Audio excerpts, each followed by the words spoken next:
Hello दोस्तों, मैं Ritesh sir from RKR classes. और पिछले वीडियो में हम लोग मैट्रिक्स के कुछ सुपर एडवांस प्रॉब्लम का पार्ट 1 लाया था। और आज हम सेम वही स्थिति अर्थात मैट्रिक्स का for JEE advance, only for JEE advance के स्टूडेंट के लिए मैट्रिक्स का एक और सुपर एडवांस प्रॉब्लम का सीरीज लेकर आए हैं। और देखते हैं, इस क्वेश्चन को पढ़ कर देखिए क्या बोल रहा है। The set of natural number is divided into array of row and column in A1 बराबर 1, A2 बराबर 2 3 4 5, A3 बराबर 6 7 8 9 10 11 12 13 और 14 and so on. Trace of A10। जिस प्रकार से ये A3 मतलब इसमें 3 गुना 3 ऑर्डर का मैट्रिक्स है, तो यहाँ पर बोला है ट्रेस ऑफ A10 यानी 10 गुना 10 कोटि का जो मैट्रिक्स है उसका जो ट्रेस है उसका लेमडा है। Okay, then and unit digit power x minus 1 plus integration of second digit power dx minus 1 plus integration of fourth digit power dx minus 1 of lambda is equal to 5 log y, देन x plus y बटा 20 बराबर क्या होगा।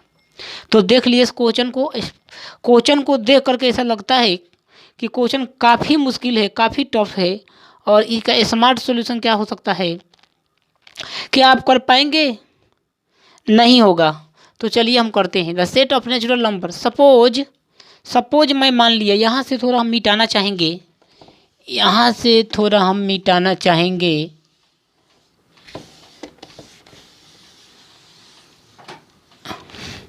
बोल रहा है हमारा A1 बराबर 1। अच्छा बात है, अगर ये किसी अवयव का फर्स्ट टर्म है तो उसमें फर्स्ट टर्म है, अच्छा बात है। अगर लेकिन A2 का जो हमारा वैल्यू दिया हुआ था वो क्या दिया होता, 2 3 4 5, यानी अगर ये A2 है तो 2 गुना 2 कोटि का है, और जो कि चल रहा क्या, नेचुरल नंबर। यानी इसका मतलब कि जो मेरा A3 आएगा भाई 6 7 8 9 10 11 12 13 14। इस प्रकार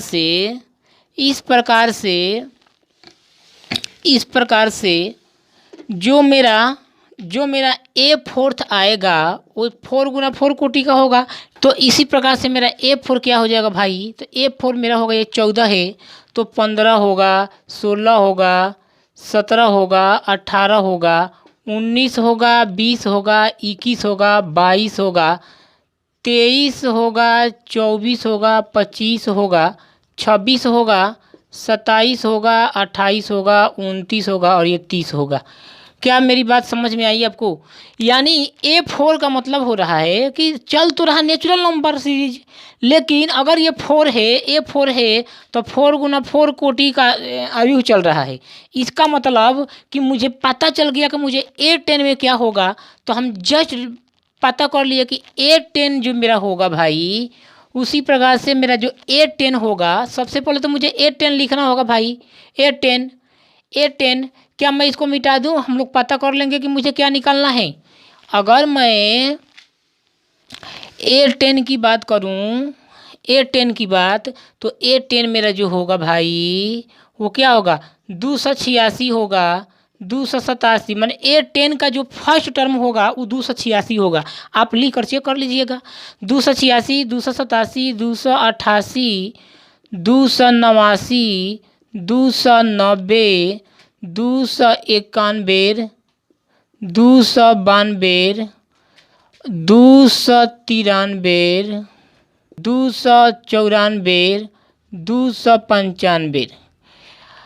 ये मतलब जो A10 होगा 10 गुना 10 कोटि का मैट्रिक्स होगा, 295 296 297।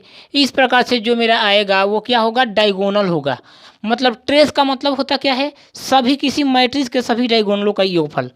तो इस प्रकार से यानी 286 के बाद मेरा 297 आया। ऐसा क्यों, तो इसका सीरीज जरा हम लोग देख लें। यानी ये 97 आ गया, इसका मतलब कि इसमें हम फिर 11 जोड़ दें तो ये क्या हो जाएगा हमारा 803। यानी अब ये जो मेरा थर्ड डायगोनल होगा 308 होगा, हो जाएगा, मतलब 319 हो जाएगा। मुझे तो चाहिए क्या, ट्रेस ऑफ A10, इसका मुझे ट्रेस ऑफ A10 चाहिए। अगर मैं इसमें 11 जोड़ दूं, चूँकि अगर 10 गुना 10 कोटि का है तो मतलब इसका डायगोनल में भी जो एलिमेंट होंगे वो भी तो 11 होंगे। तो मेरा क्या आ जाए, मेरा थर्ड डायगोनल होगा 330 होगा। इस प्रकार से ये होगा 341 होगा, 152 हो जाएगा, 363 हो गया आठवां डायगोनल। जबकि है ये 10 गुना 10 कोटि का, 10 गुने 10 कोटि का अवयव है भाई, समझ गया क्या। और जरा राजनीति करने वाले हमारे मार्केट में शिक्षक गण लोग जो अब बच्चे के करियर को मिट्टी में मिला रहे हैं, आप इस क्वेश्चन को सॉल्व करके देखिए, आपके माथे से पसीना चू जाएगा। आपसे सॉल्व नहीं होगा ऐसा क्वेश्चन, आपसे 10 दिन तो क्या 10 मंथ में सॉल्व नहीं होगा। दूसरी बात, यहाँ पर 363 आ गया, 374 आ जाएगा, मतलब 385 हो जाएगा, 385 हो जाएगा। तो आप समझ गए होंगे कि ट्रेस ऑफ A10 आया कितना, ट्रेस ऑफ A10 मेरा आया कितना। तो मेरे भाई ट्रेस ऑफ A10 जो मेरा होगा, सभी डायगोनल के एलिमेंट का योगफल 286 plus 297 plus 308 dot dot dot dot 385। अगर मैं इसे ऐड कर दूं तो तुम्हें पता है कितना आएगा, 3055, यही आएगा। समझ गया क्या, यही आएगा। मतलब 3055 मेरा क्या आ गया, ट्रेस ऑफ A10। लेकिन हमसे बोला क्या है, आपसे इस सवाल में पूछा क्या है, जरा इसको समझने की कोशिश करिए। आपसे पूछा क्या है, पूछा तो यही है, integration of unit digit power dx minus 1 plus integration of second digit power dx minus 1 plus integration of last digit मतलब fourth digit power dx minus 1 बराबर किसके बराबर दिया गया था, ये मेरा दिया गया था 5 log y के बराबर दिया था, 5 log y के बराबर दिया था। तो आपसे पूछा था कि x प्लस वाई बटा 20 बराबर क्या होगा। मुझे एक बात बताइए भाई कि यूनिट डिजिट जो मेरा आया था 3055, इसका यूनिट डिजिट क्या है भाई, तो 5, यानी इंटीग्रेशन ऑफ 5 पे पावर dx माइनस 1। हाँ ना बोल यार। सेकेंड डिजिट इंटीग्रेशन ऑफ 5 पे power dx minus 1 plus fourth digit 3, और ये हो जाएगा मेरा 3 पे पावर dx माइनस 1।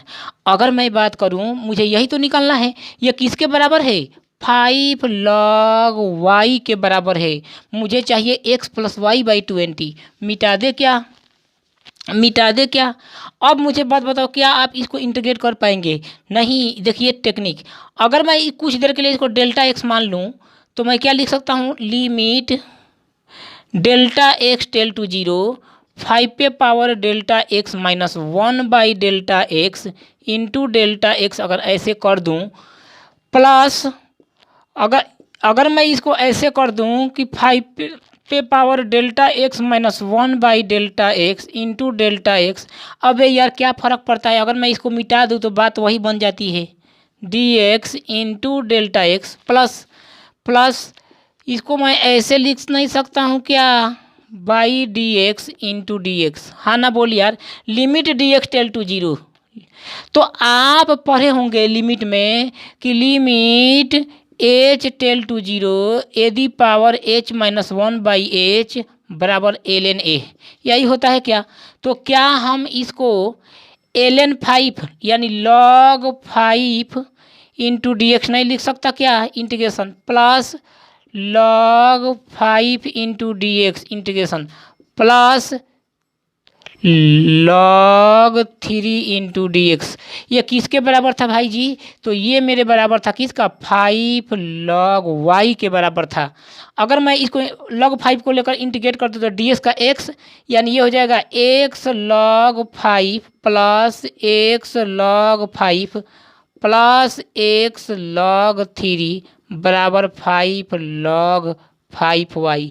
अगर मैं x कॉमन ले लूँ तो log a plus log b plus log c, log a into log b into log c, यानी log 5 इंटू 5 25 3 75, ये क्या हो जाएगा मेरे भैया? log 75 हो जाएगा बराबर 5 log 5y। आप कंपेयर कर लीजिए, x बराबर कितना आ गया? 5। कंपेयर कर लीजिए log 5y log 5y मतलब log 5y, यानी log 5y के स्थान पर कितना दिया है भैया? 75। अगर मैं y का मान निकाल दूं तो 75/5 कितना आ गया? 15 आ गया। आपसे पूछा क्या है मेरे भाई?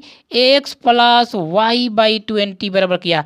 x के मान 5 प्लस y के मान 15/20 मतलब 20/20 कट गया। सवाल का जो आंसर था 1 था। तो अब हम लोग दोस्तों क्वेश्चन नंबर 2 पर ध्यान देंगे, और ये भी काफ़ी इम्पोर्टेंट क्वेश्चन है, जहां ये 2013 में आया हुआ है IIT JEE एडवांस के पेपर में। और इसके पिछले वीडियो में, इसके पिछला जो मैं क्वेश्चन बनाया वो काफ़ी एडवांस से भी ऊपर लेवल का, अर्थात वो सुपर एडवांस लेवल का क्वेश्चन था।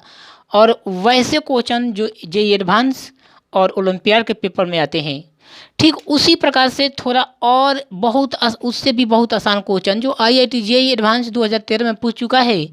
The total number of 3x3 matrix A whose integers are 0 और 1। अच्छा बात है। Which the system A into X Y Z बराबर 1 0 0। एक मुझे बात बताइए, बोला है कि एक कोई अवयव होगा 3x3 कोटि का। यार अगर कोई अवयव होगा 3x3 कोटि का जिसका सारा एलिमेंट जो होगा 1 0 0 होगा, 1 0 0 होगा, सपोज डेट मैं मान लेता हूँ 1 0 0 होगा, और इंटू एक्स वाई जेड होगा, अगर ये 1 0 0 होगा। आप मुझे एक बात बताइए, अगर किसी सारणिक में मैं इसे एज, ये जो मैट्रिक्स है ना, मैं इसे एज ए डिटर्मिनेंट से ले रहा हूँ। अगर मैं इसे ये यहाँ मेरा नज़रिया क्या दिखाई दे रहा है? आपका नज़रिया यहाँ क्या बोल रहा है? अगर किसी सारणी के सभी रो या सभी कॉलम आपस में बराबर हो जाए तो उसका वैल्यू 0 होता है, यानी जो यहाँ पर एज जो था ना, यहाँ पर 0 होना चाहिए। मतलब exactly 2 solution the total number of 3x3 matrix. यहाँ पर मेरे पास कोई मैट्रिक्स शेषफल नहीं रहता, यानी इस सवाल का जो आंसर होना चाहिए था वो 0 होना चाहिए था, बिना पेन चलाए।